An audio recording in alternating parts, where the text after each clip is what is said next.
이재명 후보의 기축통화국 발언, 또 어제 후보들의 경제 이슈에 대한 토론들 어떻게 보셨는지 대선 후보이자 또 경제 전문가인 이분의 의견 듣겠습니다. 새로운 물결 김동연 대선 후보 연결돼 있습니다. 후보님 안녕하세요. 네, 안녕하십니까. 예. 지금 고향인 충북 음성에 계신다고 들었습니다. 음성하고 진천 거쳐서 지금 청주에 와 있고요. 청주에 계세요? 네, 잠깐 유세 중단하고 차 안에서 전화 받고 있습니다. 아이고, 감사합니다. 오늘 예, 천만에요. 네. 유권자들 많이 만나셨습니까? 네, 많이 만났습니다. 음성은 뭐 제 고향이고요. 예. 진천은 저희 어머니 고향이고요. 아하. 청주는 제가 공무원 생활 처음 시작했던 충북 도청에 있는 곳이어서 아하. 아주 많은 분들 만나고 너무 따뜻하게 맞아주시고 격려 많이 받아서 힘먹고 있습니다. 그 뚜벅이 선거 운동을 조용하게 하고 계신다고 저는 정말 네, 마음에 맞습니다. 들어요. 저 작가님 돈이 없어 그렇습니다. 돈 있어도 하지 마십시오. 솔직한 말씀이고 저는 첫 번째로는 투명한 선거, 예. 무난대로 선거하겠다는 거고요. 두 번째로는 깨끗한 선거, 쓰레기 안 나오게 하겠다는 거고요. 예. 유세차에 나오는 그 스피커도 소음 쓰레기거든요. 예. 세 번째로는 울림 있는 선거에서 국민들께 다가가겠다 해서 최대한 많이 만나는 그런 선거 운동 하고 있습니다. 네. 예, 또 건강하게 레이스를 네. 잘 완주하시면 좋겠고요. 예. 오늘 밤에 이제 군소정당 후보 TV 토론회가 있었는데 열리는데 후보님은 불참을 하시더군요. 이거 항상 예. 토론회 적극적이신데 오늘 또 왜 불참하셨을까 이런 질문하시는 분들.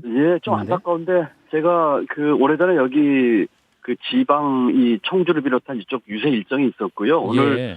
또 밤에는 제가 조금 밀어놨습니다만 7시 반부터는 저희 새로운 물결 당의 최고회의를 이쪽 현지에서 열기로 이미 오래전에 계획돼 있었어요. 예. 저희 최고위원들이 경남 밀양에서 오셔야 되고 또 충남 논산에서 오셔야 되고 또 한 분 청주에 계시고 해서 이걸 잡았거든요. 그러니까 일정이 겹쳤어요. 좀 아하. 안타깝습니다만 양해 말씀을 좀 잘 드렸습니다. 네. 예. 어제 토론회에서 여러 발언들이 나왔는데 그 중에서 이재명 후보가 우리나라가 곧 기축통화국으로 편입될 가능성이 높다고 말하지 않았습니까? 네네네. 저 같은 이제 문외한은 이게 무슨 말인지 잘 모르겠어요. 그래서 실제로 이 한국이 기축통화국이 될 가능성이 있긴 있는 겁니까?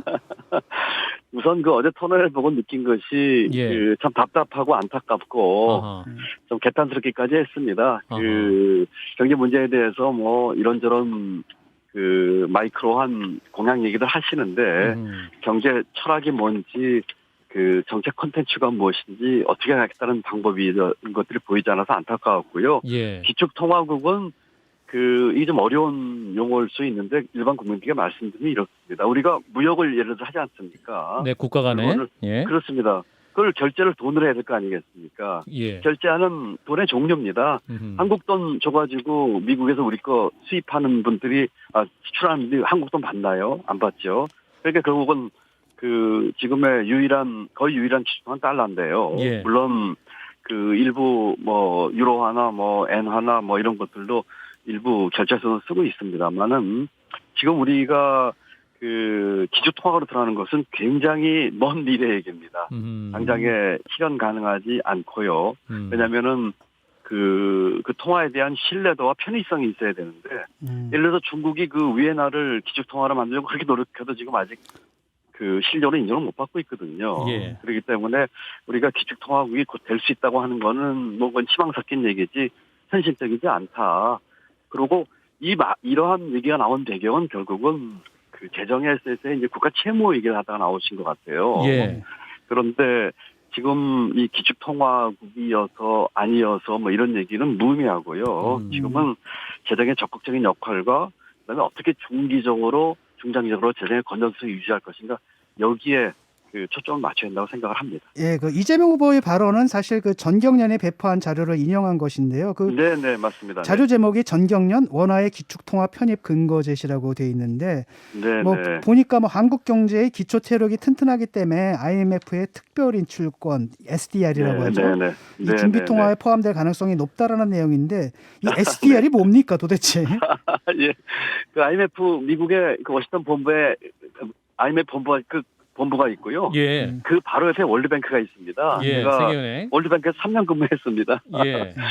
이 SDR이라고 하는 거는 좀 일반적으로는 생소한 용어인데 IMF 회원국들이 경제적으로 어려움에 처했을 적에 담보 없이 인출할 수 있는 그런 가상의 국제 준비 자산입니다.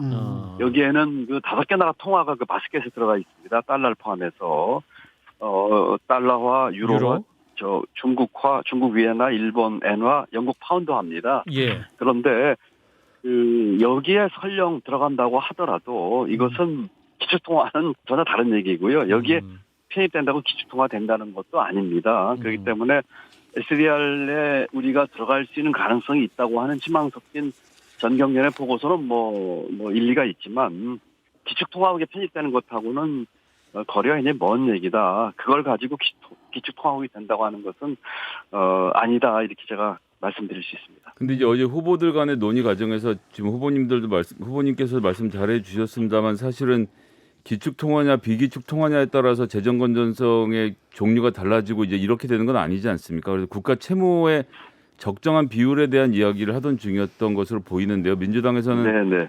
IMF나 뭐 이제 국제기구 등에서 GDP 대비 85%까지는 적절하다라고 봤다. 그래서 네네. 이제 우리가 아직 그거보다는 낮으니까 아직 추가로 더 부채를 낼 여력이 있다. 이렇게 이야기를 하고 있는 것이거든요. 여기까지 네. 보시고 나서 이재명 후보의 주장에 대해서 좀 어떻게 평가하시는지도 궁금합니다. 두 가지로 말씀드릴 수 있습니다. 지금 IMF에서 85% 얘기한 건 맞습니다. 예. 그런데 적정 국가 채무 수준은 나라마다 다릅니다. 우리는 다른 선진국에 비해서는 이거보다 보수적으로 봐야 됩니다. 왜냐하면은 그 첫째는 우리가 소규모 개방 경제거든요. 그리고 원화가 국제화 안 돼 있습니다. 그리고 가계 부채와 기업 부채가 커서 그 거시경제 안정성을 위해서는 국가 부채 관리를 좀 해야 됩니다. 예. 그리고 고령화로 인해서 우리가 아마 한 2년, 3년 뒤면은 초고령 사회로 들어가는데 재정 부담 증가가 커질 것이기 때문에 예. 그 관리를 잘 해야 됩니다. 그렇기 때문에 우리가 이 85%가 무슨 그 기준선이 돼가지고 하는 건 할 필요가 없고요. 예. 조금 더 보수적이고 이렇게 봐야 되겠다는 게 우선 첫 번째 원칙이고 두 번째는 그렇지만 지금의 이 경제 상황과 코로나를 봐서는 재정은 적극적인 역할을 해야 합니다. 지금 문제는 각 그 후보들이 그 퍼주기식으로 또는 선거의 어떤 그 뭐라고 할까요? 그 구호식으로 지금 쏟아내고 있는 이 공약의 문제지요. 예. 이 재정이 적극적인 역할을 해야 되겠지만 어느 곳에 어떤 방법으로 어떤 재원을 써야 되는지에 대해서 분명하고 현실적인 대안을 내놔야 되는데 그런 대안이 없는 게 문제입니다.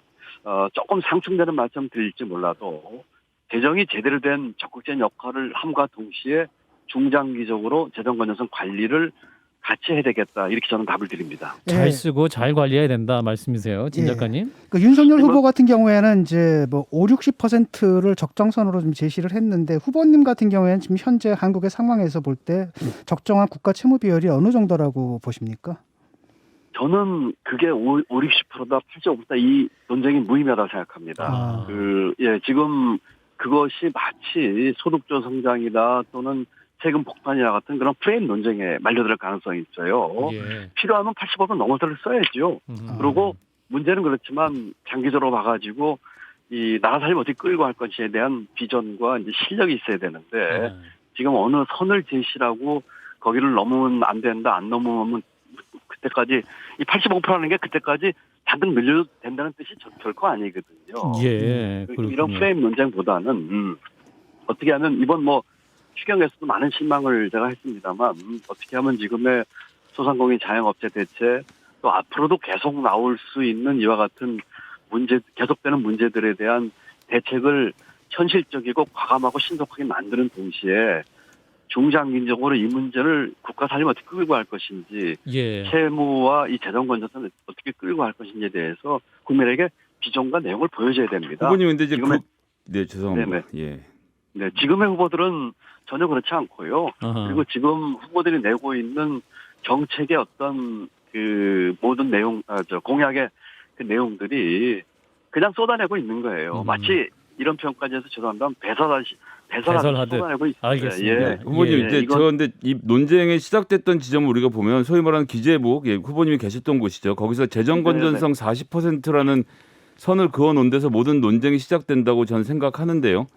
지금 후보님께서도 재정이 그러니까 부채 비율이 낮은 마치 건전한 것처럼 말하지만 사실은 저는 재정의 지속 가능성이 더 중요하다라고 생각을 하고 우리나라 부채라는 것이 40%는 사실 달러를 부채를 내서 달러를 사다가 쟁여놓는 돈이고 네. 또 채권 자체가 85% 정도가 내국인이 소화하고 있기 때문에 재정의 지속 가능성으로 놓고 보면 40%라는 기준 자체가 사실은 기재부가 만들어낸 허상이었던 건데 여기서부터 출발한 논쟁이라는 점에서는 글쎄요, 이게 지금 기재부가 제일 먼저 좀 책임을 져야 되는 문제가 아닌가라는 저는 생각이거든요.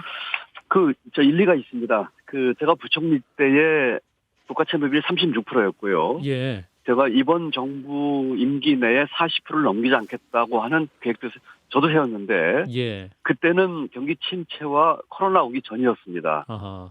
그렇기 때문에 지금의 상황에서 40%를 고수해야 된다는 등 이렇게 얘기하는 것은 저는 맞지 않다고 보고 그런 관료적 상상력을 뛰어넘어야 됩니다.